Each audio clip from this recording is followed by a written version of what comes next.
What is up, though, Lions fans? It's your boy, Motor City Don P. We are back here once again, and you already know what time it is. It is time to bust that rhyme about that grit and that grime, talking about that slime. Going down the East Coast line, engine number 9, going down the East Coast line. When you see me in front of your TV, 3 things for certain, 1 thing's for certain, and 3 things are for sure. Number 1, the Motor City Cats are indeed back at it. Number 2, we came to give you stats, not none of that static. Number 3, perhaps the most important number of them all, number 3. Want to make sure you keep your Lions news pragmatic. You may be asking yourself, how, Don? How, Mr. P, does one keep their Lions news pragmatic? Well, it's simple. I'm telling you, I'm not going to keep it from you. You already know. Smash like button, subscribe, and share. And once you've done those 3 things, in any order you've done them in, you've indeed kept your Lions news pragmatic, and you know who you share it with, right? You share it with your peeps. Share it with your peoples. And when you bring your peoples to sharing is caring, to the stream, and you tell them, you say, look at here. And you tell them what the stream has. You say, it got beans, greens, potatoes, tomatoes, lamb, ram, hog, dogs, beans, greens, potatoes, tomatoes, chicken. You name beans, greens, potatoes, tomatoes, beans, greens, potatoes, tomatoes, beans, beans. You name it. You name it. We got all the shoes. We got all the slews. We got all the stuff. We got all the news. We got all the talk. We got all the chews. We got all the stuff. We got all the dues. We got to pay them. You got to pay the dues.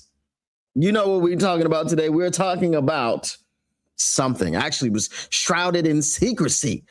It's got something to do with Terrion Arnold. And we already went over that stuff yesterday. As I said to you, if you mention the man's name 1 time in a 27-page text thread, it doesn't really look like he did too much. When your lawyer comes out after not even seeing the text messages, and he makes a statement and says, there are no witness testimonies against my client, it means that Terrion already done dropped the bag on some of them boys, or maybe all of them boys and girls. That's what that means. So where there's smoke, there's fire, truly. But I really don't think that there's too much smoke coming from this, y'all. Even though I don't think there's too much smoke coming from this, it might affect some things, and we're going to get into that when we get into that. What up, though, everybody in the chat? What up, though, to the people who are working, lurking, twerking, smirking? But if you're doing that other thing that's freaky, I want you to keep that to yourself, like Karen and our bland-ass potato salad. If you're doing the other thing that's very illegal, I don't want to know about it. Keep it to yourself, because I don't want to be a witness at your trial. And you know why I don't want to be a witness at your trial? Ain't time for that. Ain't nobody got time for that. We don't have time for it. We got other things that we got to do with life. There's no time to be sitting up in no courtroom testifying, snitching. I ain't trying to get no stitches. Get snitches to get stitches. All right. What up, though, Rich L? What up, though, Robert Stevens? What up, though, Mark Garcia? We got some people in the house.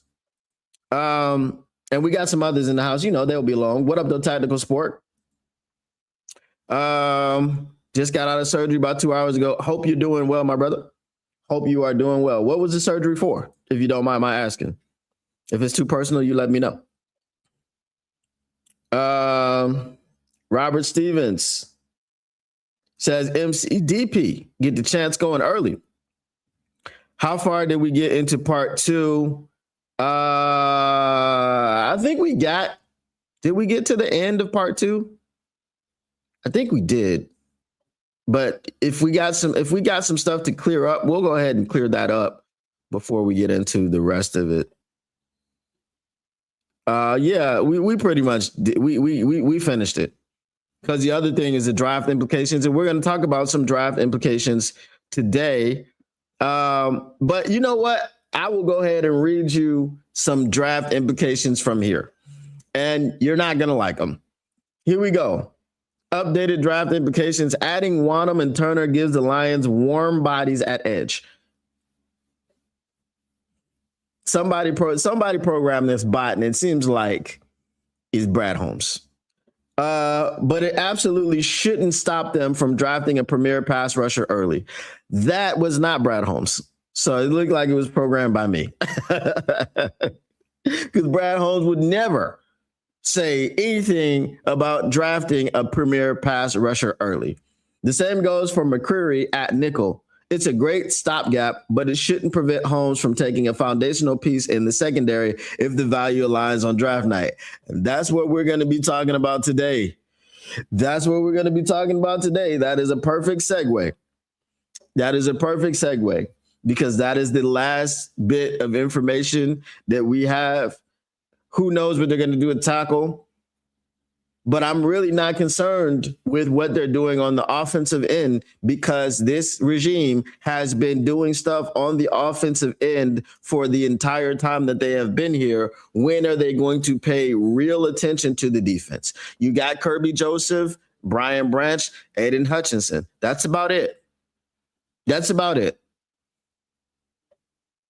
Y'all want to talk about Aleem McNeil? You can talk about Aleem McNeil all you want, but keep him in the conversation with people who are often injured. Right? Josh Pascal was a bust. Levi Onwuzurike is a bust. Who else we got on here that's a bust? Right? We had Cam Sutton. We had the stopgap in Vildor. We had Jerry Jacobs. Jerry Jacobs was from the last people, right? I think. Did Jerry Jacobs come in? I think he came in. No, I think he came in with these guys because he was undrafted, rookie free agent, and Jeffrey Namumbo Ohelno-Kuda. And the only reason I'm referencing this person is because Jeffrey Namumbo Ohelno-Kuda took him under his wing, and I feel like he was better than Jeffrey Namumbo. Jeffrey Namumbo Ohelno-Kuda was the 3rd overall pick. Terrible. By Bob Quinn. That was his last first-round pick. And Jerry Jacobs was undrafted. Took him under his wing. Best of friends. I think Jerry Jacobs was one of Brad Holmes' first signings as an undrafted rookie free agent in his first draft. I could be wrong, but I feel like I'm right. You let me know if I'm not correct. But yeah, I mean, so we had Cam Sutton, we had Emmanuel Mosley, we had Carlton Davis, but hey, don't keep him. We had we had Kendall Vildor. Now we got DJ Reed. Now we got right? Now we got Terrion Arnold, who is the impetus for today's show, the trouble that he's in or the trouble that he's not in, but what will that do in the draft? We got Ennis Breakstraw. You might want to call him Rakestraw by his given name, but he breaks just like straw. He can't stay healthy. Brad Holmes likes to sit in interviews and take victory laps over drafting Ennis Breakstraw. One thing that you do, I want to address this, and obviously it's not a problem because I put them out there. One thing when you put out shorts is that there are people that will consume the short, but they will not consume the whole show. So when they consume the short is a highlight, and they don't really have any context. So yesterday we talked about what would you have given up for Jared Verse, right? And the person comes in there talking about ain't no way the Bengals would have done this, done that. You can't. You would have had to give up 2 firsts to get up that far, because this person doesn't really know how trades work. So they said we would have had to give up 2 firsts, and we sat here and we went to the mockmachine.com, sponsor of the show. And the mockmachine.com said, we give up a first and a second this same year to move up from 29 to 19. So a first and a second means you draft Jared Verse and you don't draft Ennis Rakestraw. I wouldn't have been opposed to that. I really wouldn't have been opposed to that. Because if you could have just had Carlton Davis and somebody else, right? Because remember, Carlton Davis was here that year. He was here in Terrion Arnold's rookie year. That was his first big homie. That was his first vet, Carlton Davis. So if it would have been Carlton Davis and some other guy that you signed, wouldn't have been a big deal. You know why? Because you'd have had a Jared Verse on the other side of Aiden Hutchinson. And they would have been having a sack party, pause, at the quarterback every night. Pause. It would have been a meeting at the quarterback more often than not. With Jared Verse's relentlessness, he would have been chasing quarterbacks into Hutch's arms, which is the fever dream of this regime. We need someone to funnel everything to Hutch. If Hutch can get 30 sacks because we're funneling everything to him, that proves that I was the smartest man in the room for drafting him second overall. No, you were the luckiest man in the room because Jacksonville was the dumbest man in the room. So that would have boosted the campaign of Aiden Hutchinson, greatest DE of all time, which it seems like that's what they're trying to do with the fact that he plays 1,000 snaps a year, never comes off the field, and can't get no help on the other side because we got to funnel all the action with all these ineffective edge rushers like the Josh Pascals and the Marcus Davenports of the world. No room for the James Houstons. No room for the El Quadin Muhammads. No room for the Leonard Floyds of the world. No room for the Von Millers of the world. The guys that don't fit your prototype. No room for those guys. But had we had Jared Verse on the other side of Aiden Hutchinson, does it matter who was on the other side of Carlton Davis? You probably could have had Jerry Jacobs out there. If we're being honest. Jerry Jacobs is a handsier version of Terrion Arnold. Jerry Jacobs was committing all those penalties because he was getting burnt. So, I mean, do with that what you will. But I just wanted to address that because, you know, that's what we deal with. So come on over to the show. Won't you come on and go with me? Oh, commenter, come on over to my place. Come on over to my place. All right. Shout out Jaheim. If y'all knew the meaning of Jaheim's name, it would be terrible. I know the meaning of it. And it's a terrible meaning. If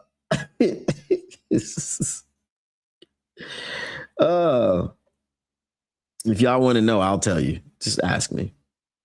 No bean tacos tonight. Well, that might save you colon some.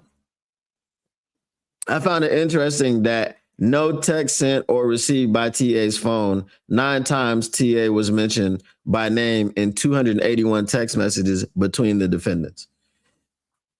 And again, that's smells like a setup, but also I can't even say why would you be setting up Terrion Arnold, because that would have been from the defendants. That's a setup by the defendants. Somebody knows Terrion Arnold in that situation one of those people was alleged to be his cousin, and he said it's not my cousin, whatever. But there is some intimate knowledge of Terrion Arnold, and that person just seems like they were trying to hit a lick. So you mention his name multiple times in 281 text messages to try to implicate him and act like he has some dealings in the situation. But if you didn't send a text message to him about what was going down, it kind of makes me believe that you didn't have his blessings or permission or anything to be doing what you were doing. Because you send him a random text message like, yo, you ready to do this? Everybody's on deck. We got all the peeps. We got all the weapons. We got all the guns. We got all the seconds, right? They're like, what are you talking about? I'm at home on the game. I'm playing Madden right now. What are you talking about? Oh, you know, that thing that we talked about. I have no, what, are you playing a prank on me? Stop playing on my phone, right? These, if what it looks like is that way, then that would tell you why they didn't actually text Terrion Arnold. So that's the crazy part. Tiger Woods just copped a DUI charge today in a rollover crash. That man, bruh, go enjoy your money, your Swedish nannies, all that. Just, bruh, what are you doing? Didn't he get into a crash before? That's crazy, bro. Stay away from behind the wheel of the car. Bruh, if you trying to harm yourself, don't do it publicly, Tiger. Like, I'm so tired of these sports stars who were once great legends of the game or whatever, and then they want to ruin their life publicly. Don't do it publicly, bro. Your legacy already been tarnished, and you just tarnishing it even more. Don't do it publicly. For what? Do it privately. Like, yo, I'm going to get drunk and crash my car. It's going to be over. I'm going to drive off a cliff. Well, you missed the cliff. You missed it. Come on, man. What up, though, Mark Garcia?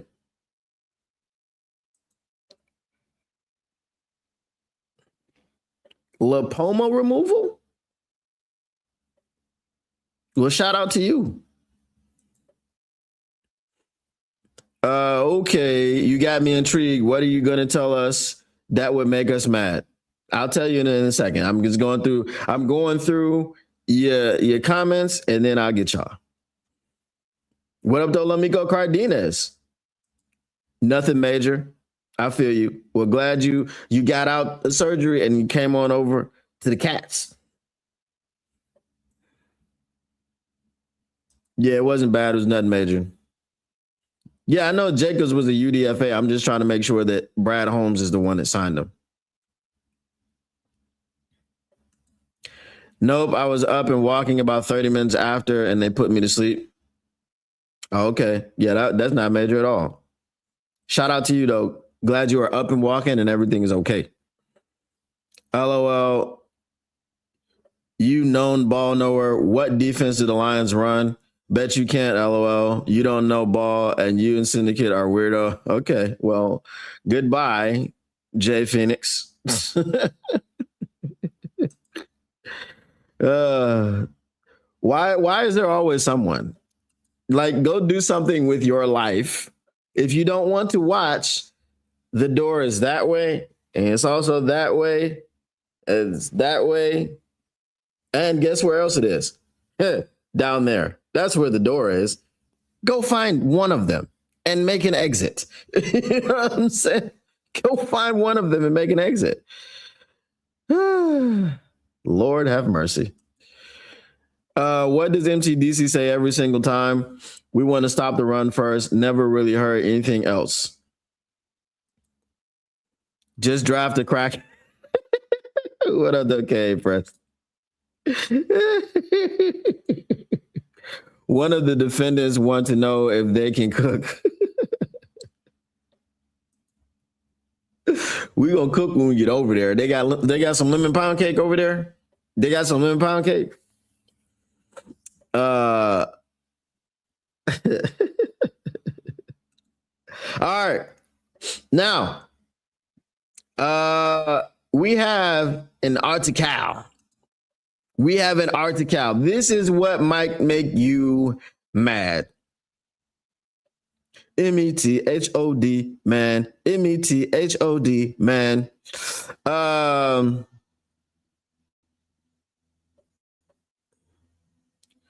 right, here we go. We have an article from Detroit Lions on SI Vito Chirco. It says one CB Detroit Lions could target in every round of the 2026 NFL draft. The thing that's going to make you mad is that he said every round, which means the first round through the 7th. No one cares about rounds 3, 4, 5, 6, and 7. If you're gonna take a cornerback and you're gonna do it in rounds 3 through 7, we don't care. We're not gonna be angry.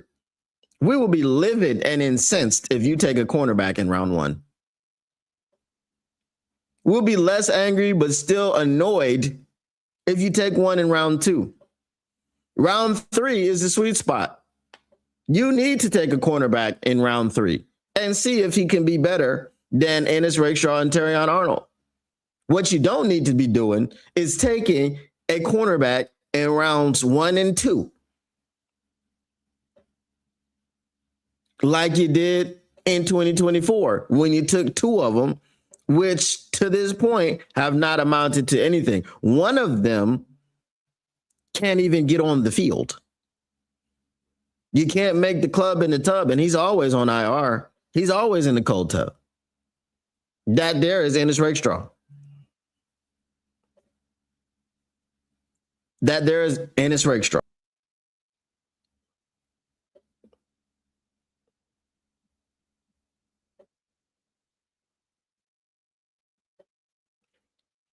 Let me see what we got here.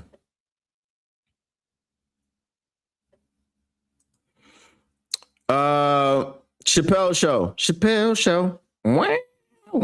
I think I speak for most when I say Brad is the greatest GM of all time. However, I don't believe that all Lions 365 sent me. Best GM that we've been dealt. What up, Mr. Detroit City says, keep up the great work, Don. I just don't know anymore. Yeah, that's interesting. Shout out, Mike. So one CB Detroit Lions could target in every round of the 2026 NFL draft. I am going to disagree in rounds 1 and 2. Just fundamentally. I don't want y'all to be shocked. I fundamentally disagree with taking a cornerback at 17 or 50. Because let me save that. All right.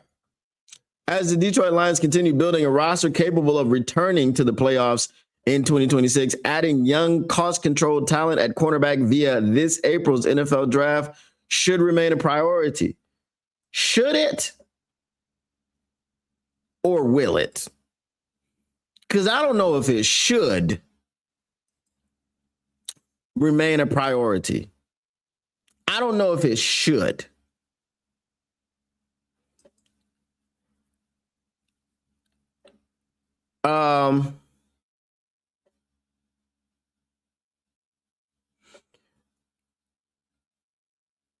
Tactical Sport says best GM that the Lions had, but it's not that high of a bar to be clear. This is clear. Not that high of a bar. All right. I mean, I still throw in Martin Mayhew's name in the hat as far as where we got 2. Martin Mayhew, not him. What's his name? Is it Chuck Schmidt, the one that drafted Barry Sanders? We got to the NFC Championship game. And we got the brakes beat off of us. Is it Brad Holmes because we didn't necessarily get the brakes beat off of us when we got to the NFC Championship game? I mean, we got to the same place. We didn't advance to the Super Bowl. So I still do. We have to give shout out to my man. We say it's Brad Holmes, but we've gotten to the NFC Championship with Brad Holmes. The greatest GM of all time will be the one that gets us to the Super Bowl. Even if he doesn't win it, because this franchise has never been to a Super Bowl. How difficult is it? The Super Bowl been around for 60 years. You would think one time in 60 years, one time. I haven't even been alive for 60 years.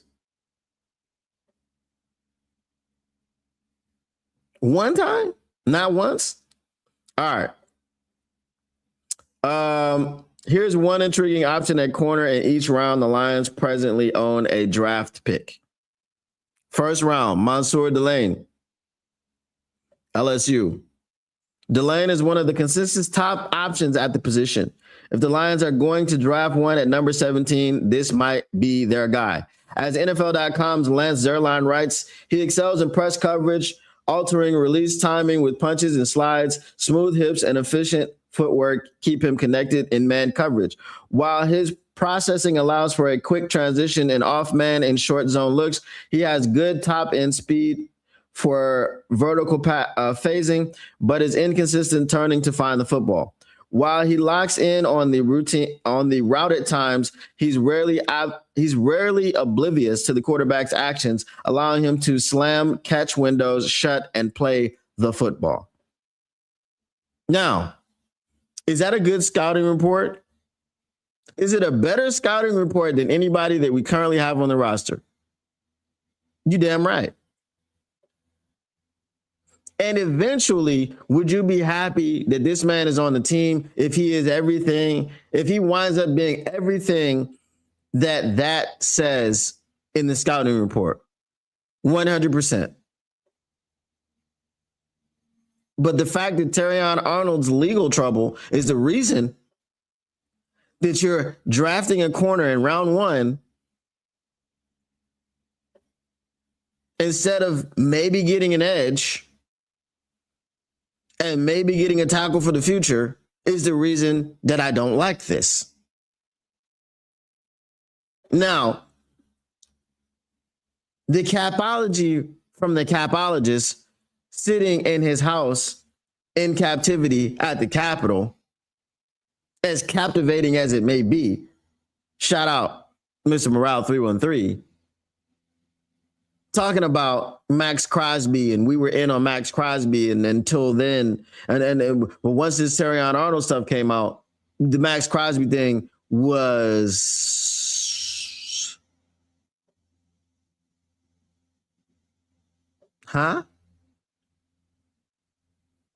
So we couldn't give up a first and a second or first and a third for Max Crosby because we needed that first. We needed that number 17 to draft a corner. I don't think so. I don't think they were ever in on Max Crosby. Not seriously. Based off of them not having a budget, which was as easy, getting a budget was as easy as clearing cap space by restructuring 3 players. And you only restructured 1 partially. Maybe that's all you were willing to do, but that doesn't mean that you didn't have the money. Those financial constraints didn't mean that you didn't have the money. You had the money. It's sitting right there in front of you. You can go get some more right now if you want to. But because you don't want to, that's the issue. Not that you don't have it.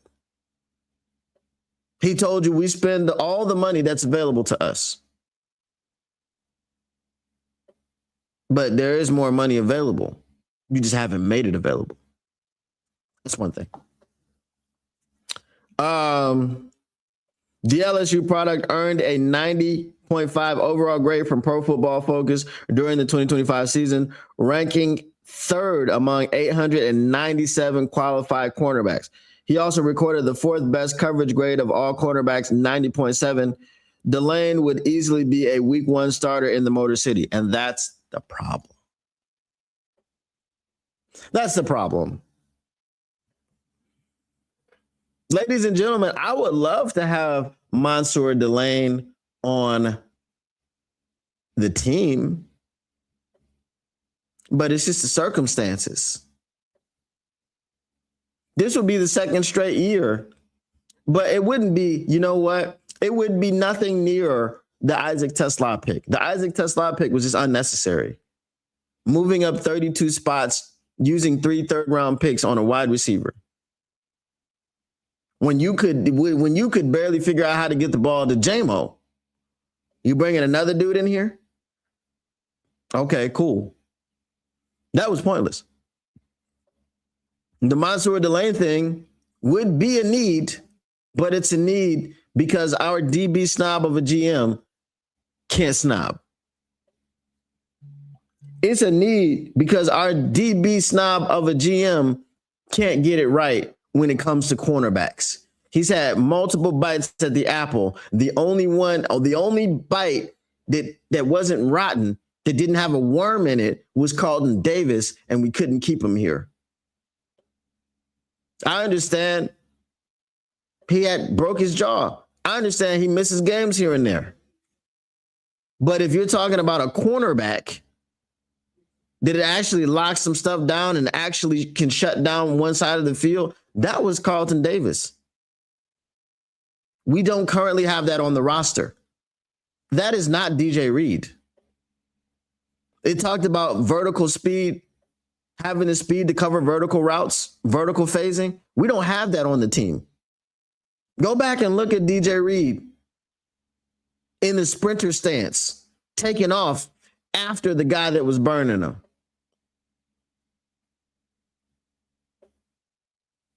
We don't have that currently on the roster. So because of the failings of the DB snob, we could use 17 on Mansour Delane.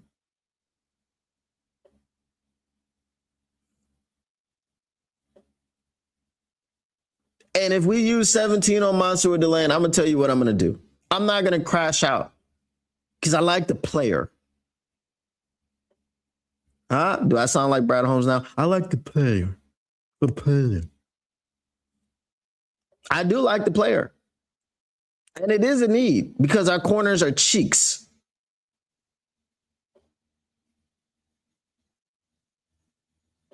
I'll tell you again, always, that Terrion Arnold can be something. He's not that He's not that right now. DJ Reed is an overpriced paperweight. That's what he is right now. So, you know, it is what it is. It is what it is. All right. Let me get y'all in here.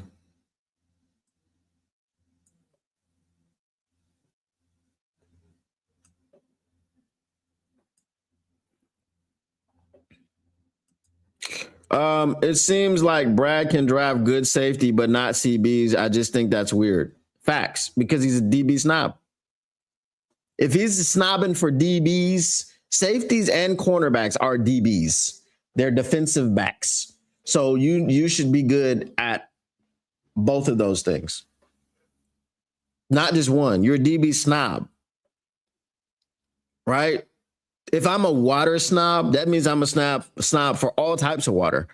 I can talk to you about the best tap water, the best still water, the best bottled water, the best effervescent water, the best soda water, the best tonic water, because I'm a water snob. And I can give you the game on any type of water. But this DB snob can only give you the game on a safety? but not a corner. It's weird. Doesn't make sense.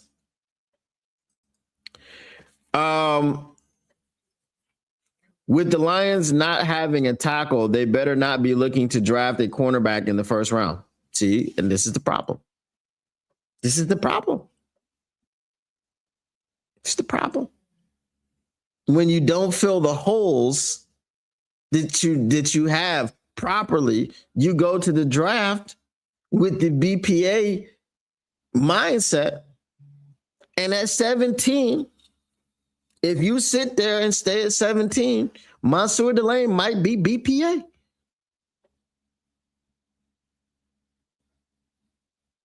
And again, I don't hate the player. I don't hate the position. It is a position of need, and the player is very good. You know, that's when Brad Holmes feels good, when they line up like that. The problem is when you go to the scale, when you go to rating the needs, is cornerback a much more detrimental situation than tackle? I actually think that there could be an argument. The current state of our CB room with Tweedledee and Tweedle Hansy and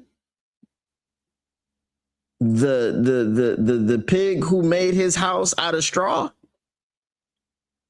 would that be in our cornerback room right now? Could you honestly be super angry? That's why I said if they draft Mansour Delane at 17, I'm not going to be angry. I'm not going to crash out. I'll be glad that we finally got a corner. But the problem is it comes at the expense of us getting a tackle. Because there will be guys in the second round on the defensive, on the edge that we can get that would be productive. Danny Dennis Sutton is a name that hopefully after his pro day, he doesn't start rocketing up, draft boards and get taken in the first round. But Danny Dennis Sutton is a name. One of my draft profiles was on Danny Dennis Sutton. We have no problem at all with him. And if you can get him in the second, that's awesome.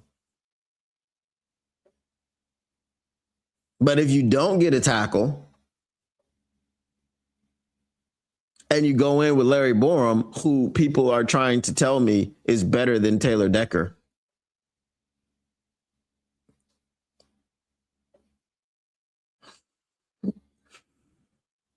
what else can I say, bro? What else can I say? Hold on, let me close the view so I can get. All right. Cannot remember all the times Detroit would draft a player and even the draft experts would be scratching their heads decade after decade. Now we were actually excited about the NFL draft. Oh, we were excited before. It was our Super Bowl. We just didn't do well in it. It was just the eternal optimism that all of us had. I don't think the league would let the Lions get Crosby. They still barely keep us out of the playoffs. I'm telling you, Sheila got to up that. Bro, I don't even know if the Lions were ever interested. That's the thing. I don't even think that's a league situation. That was a good ploy to get the fans off his back. I do not believe we were ever in on Max. I do not believe we were ever in on any noteworthy player other than Mays. Facts. First round, tackle of the future, second edge, third DB, fourth linebacker, picks, not rounds. I do see a trade in the second or third. Well, maybe that doesn't happen because BPA. We don't chase needs. That's what Brad told you. Then I'll sleep till August. Here's a question. Have the Lions lost anyone from the scouting department since the 2023 draft? That is a good question. We should dive into that. Let me answer your question.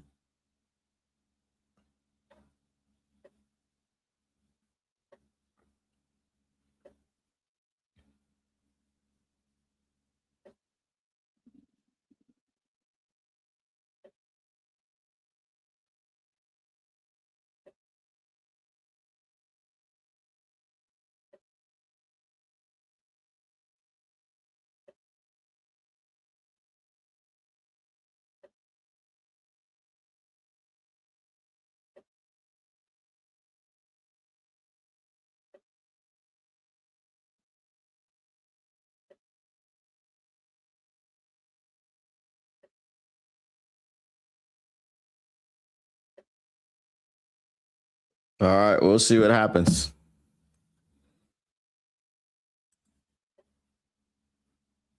What up, though? Get back, Joe. We're going to see exactly who left. Got to have that owner to own this team and get us there. Uncle Phil is a joke. Smartest guy in the room. Don't do that, man. I like Uncle Phil. Yeah, I'm still done with the villain no matter what he does in next month's NFL draft. What if he drafts 15 all pros with his 9 picks? You think that whoever that left may have been the main man and the Lions have been slowly slipping since? Time keep on slipping into the future.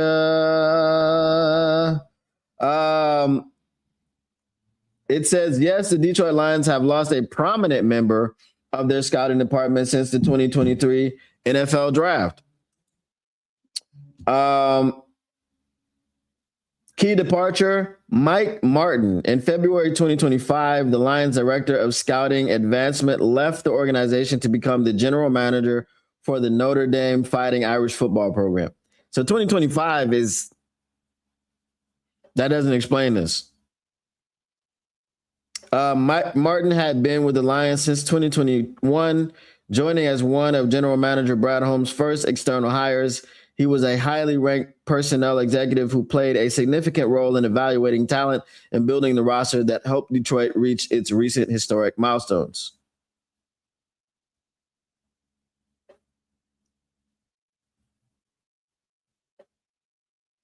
So while Mike Martin did leave, he left last year, February of 2025.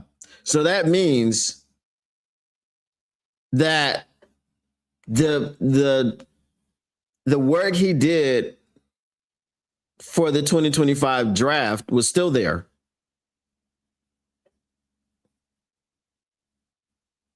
He's a scout. So that means that he can do the work, but that doesn't mean they have to listen to him. Right? Maybe since he left in February, which is after the Super Bowl, maybe the 2025 draft was lackluster because he wasn't there to put a stamp on it. But that doesn't explain how 2024 happened. That doesn't explain taking Terrion Arnold and Ennis Rakestraw back to back, which again, you still could have taken Nate Wiggins and Cooper DeJean. Cooper DeJean would have, again, we went over this yesterday. Cooper DeJean would have given you more. You would have had to use more ammo to get up there, but it would have been what it would have been.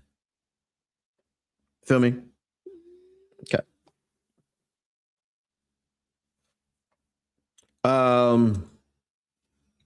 Everyone talks about Howie and Les. Only Lions fans glaze Brad. Brad gets more glaze than Dan. Brad gets more glaze than a Krispy Kreme donut.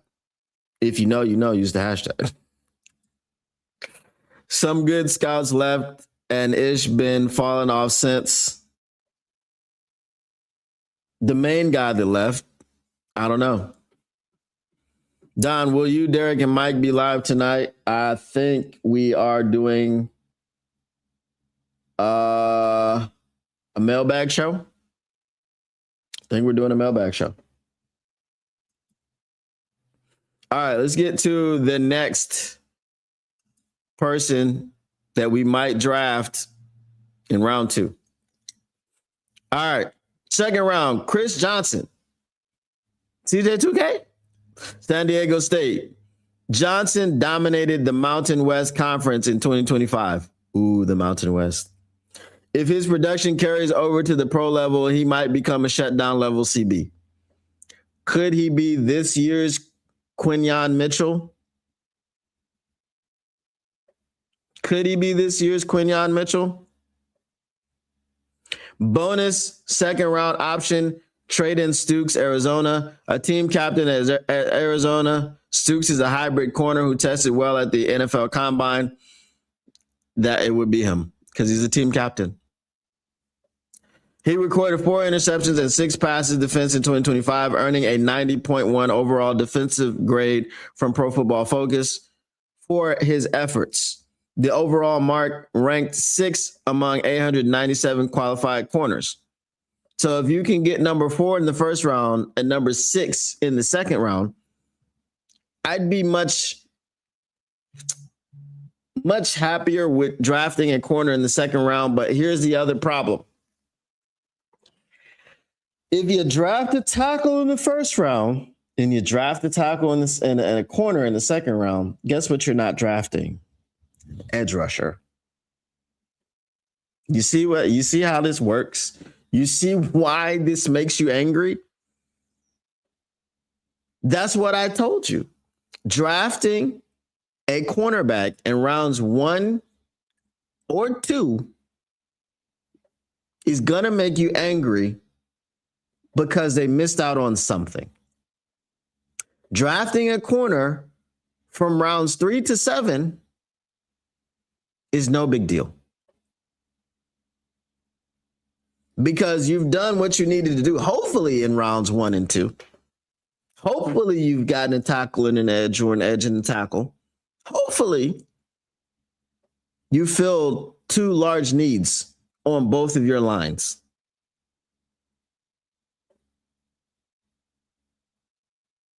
People say this, and they're absolutely right.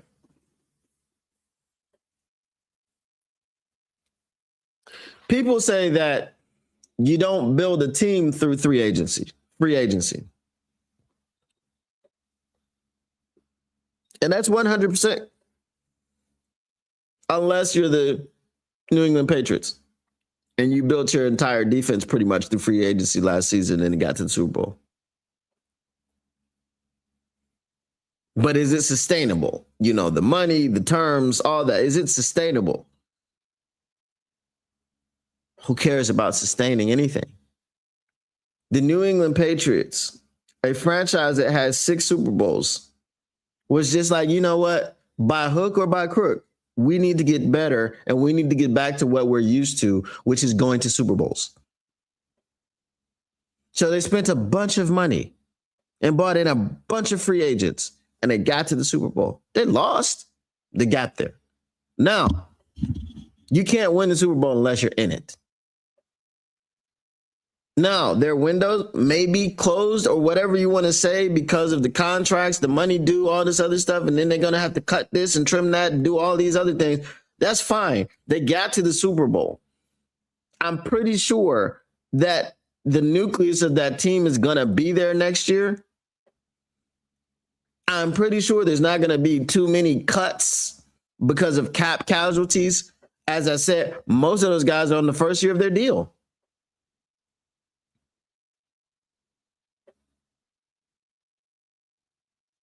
So they might have a couple more runs left in them. And then it may all fall apart.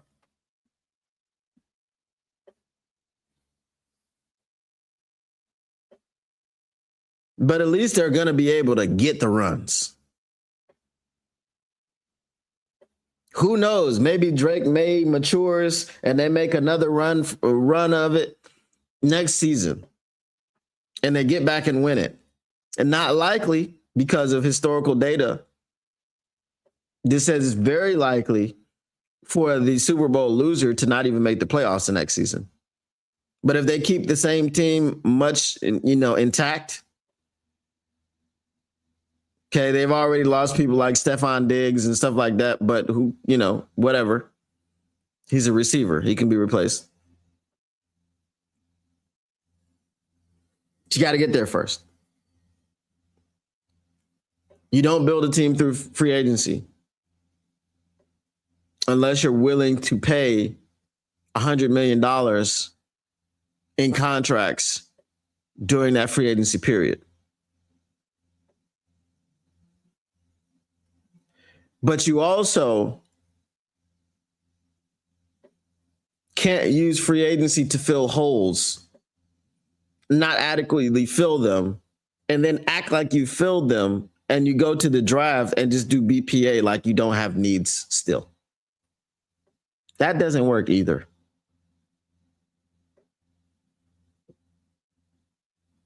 If you draft a cornerback in the first round, you are sacrificing something. If you draft a cornerback in the second round, you are sacrificing something.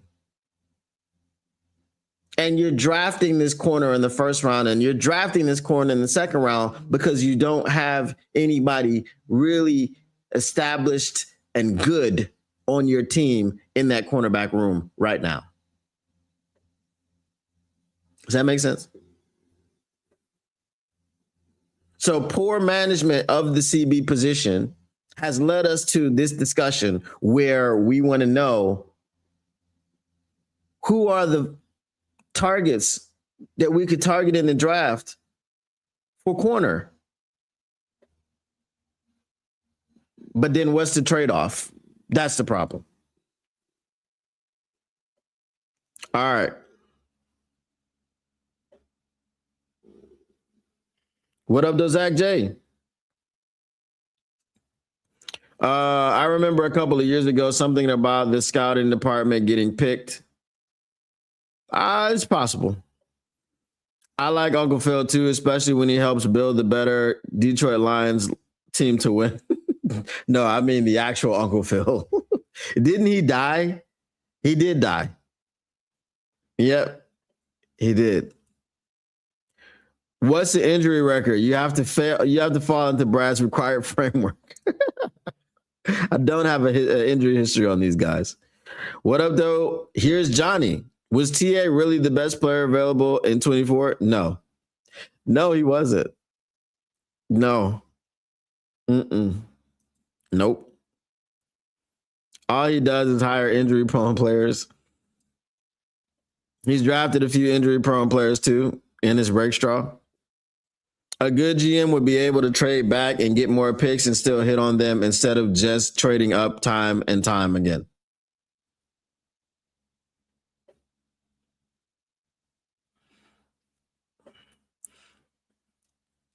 I mean,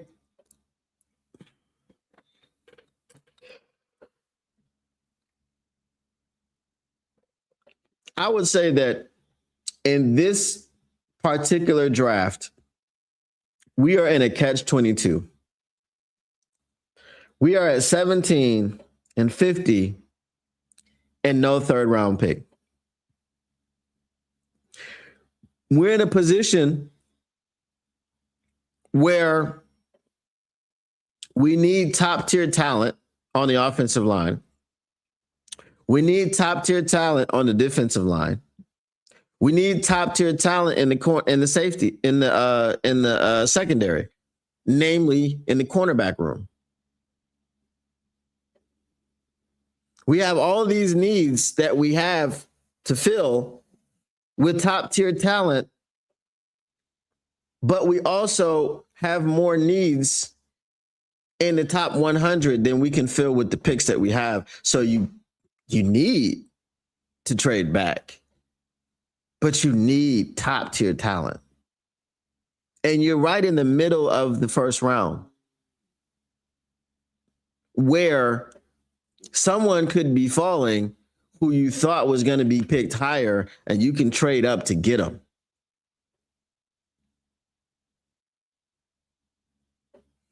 If that person is falling and he's top tier and he fits a need, I'd rather you trade up to get him than to trade back to get more picks. So it is kind of a catch-22. In 2024, there was no catch-22.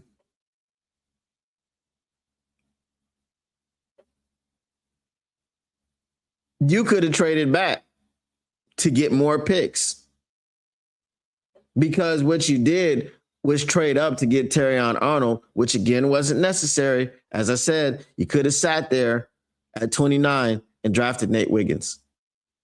You could have.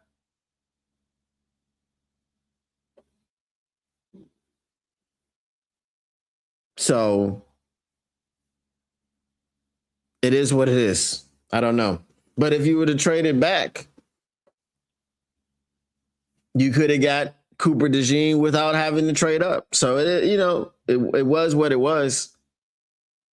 You know, you weren't getting Quinyon Mitchell. You didn't trade up for him. Let the Eagles get him. You let the Rams get Jared Verse. And then you panicked and you traded up and picked Terrion Arnold. So,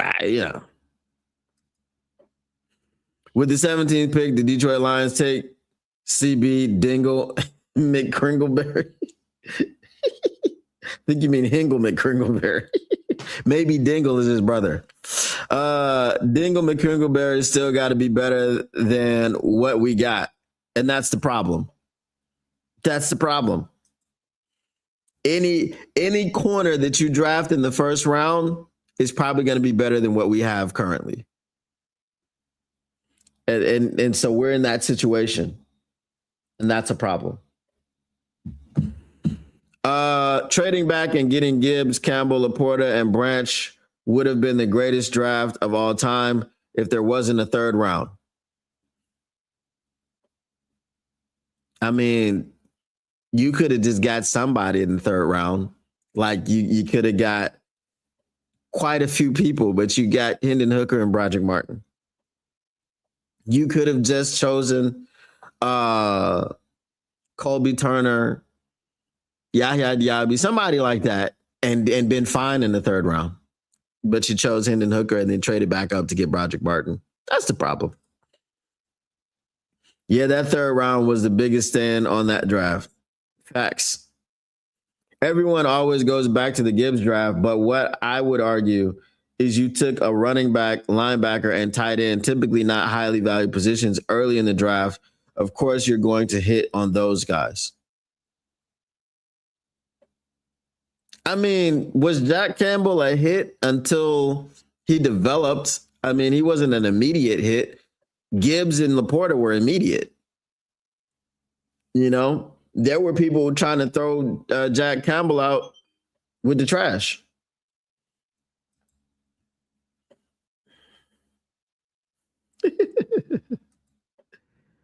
I like Fresh Prince. He's just a good nickname for the smartest guy in the room. I mean, Brad doesn't deserve that nickname. Maybe Brad is the Fresh Prince because he slapped all of us in the face. Pascal had some kind of injury or health issue. He hit on JMO. Breakstraw and quite a few later round picks did not play in year one or missed time unavailable.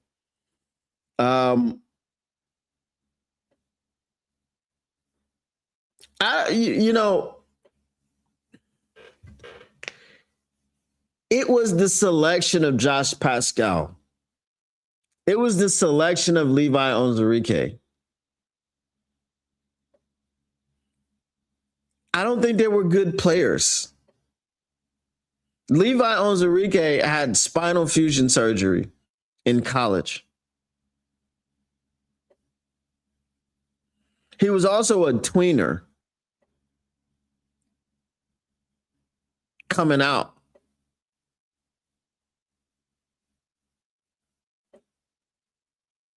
It was also, since you like to double down on positions, why didn't you double down on the edge Why didn't you go get Hutch and then immediately go get his partner? Oh, wait, you did in the 6th round in a guy named James Houston.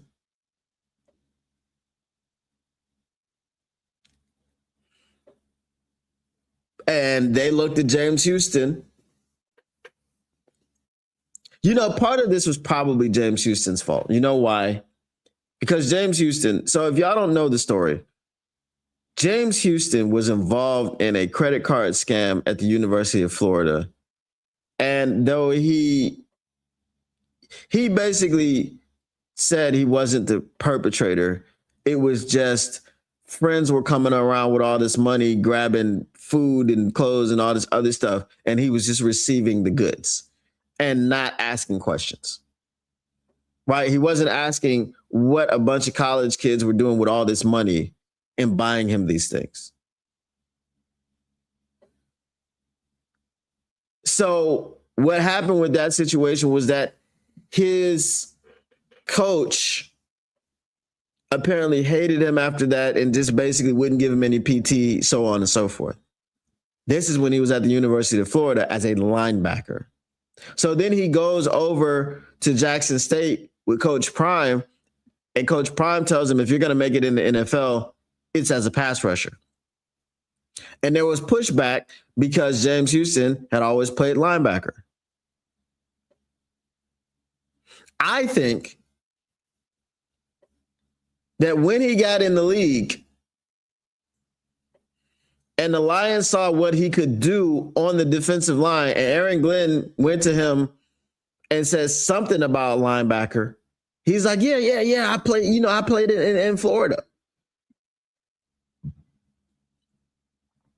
I'm speculating.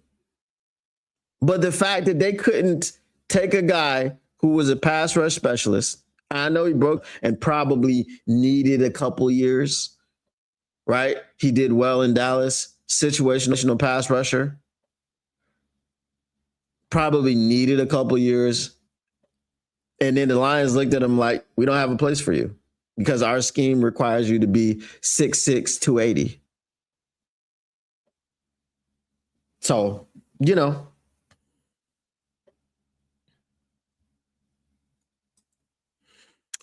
Thanks for the show and what you do along with Lions Syndicate and keeping us Detroit Lions fans filled in your loop. But I'm a Detroit Tigers first. They on shortly. Hey, appreciate you coming through. I cannot do baseball at all. But if I did do baseball, I definitely would be a Tigers fan. So I'm a fan of the team in spirit. Don't know who's on the team. Can't tell you nothing about it. But, you know. Mailbag, total Brad Holmes pick missed time in the first year and the first 2 years. I have to get that research. Actually, you know what? Come to Syndicats 365 and we'll try to answer that question for you. Brad is a product of the fans. McDonald's don't lower their prices because they know people aren't going to stop eating there. I mean, McDonald's prices are already low in the first place. I've stopped eating there. I haven't eaten at McDonald's in 9 months, maybe. Houston got hurt in year 1. Yeah, I know he got hurt. What up, though, Mr. Morale 313?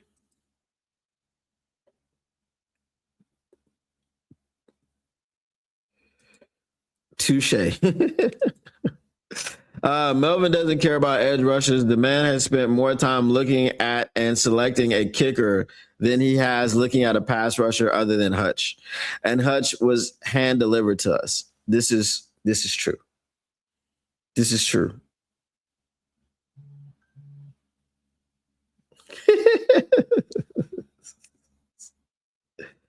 All right, let's check something.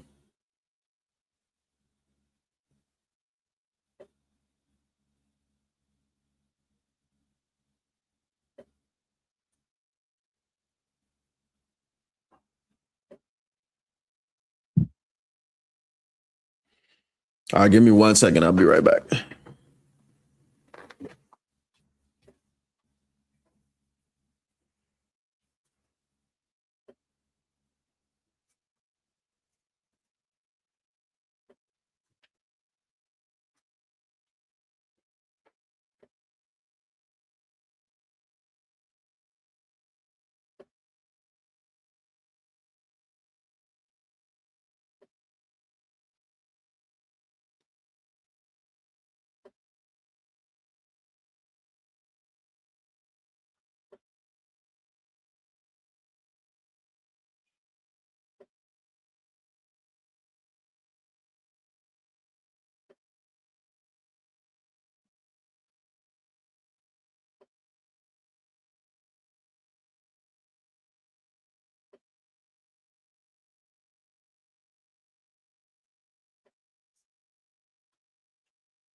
All right, y'all. Let me go ahead and hop off of here because I got a handyman here that I need to figure out what he's gonna do because we'll be live in about 15 minutes for Syndicates 365. So let me go ahead and handle that, and I will see you guys over there. Hopefully, once again, the Motor City Cats are back at it. We came to give you stats, not static. Whatever you do, make sure you keep your Lions news pragmatic. Yeah, that was pretty good. That was pretty good. Seems like 2 or more picks get hurt before the season and don't ever play much at all. This is not good for Brad. Facts. All right, we'll see y'all in about 15 minutes on Syndicates 365. All right, we are out. Peace.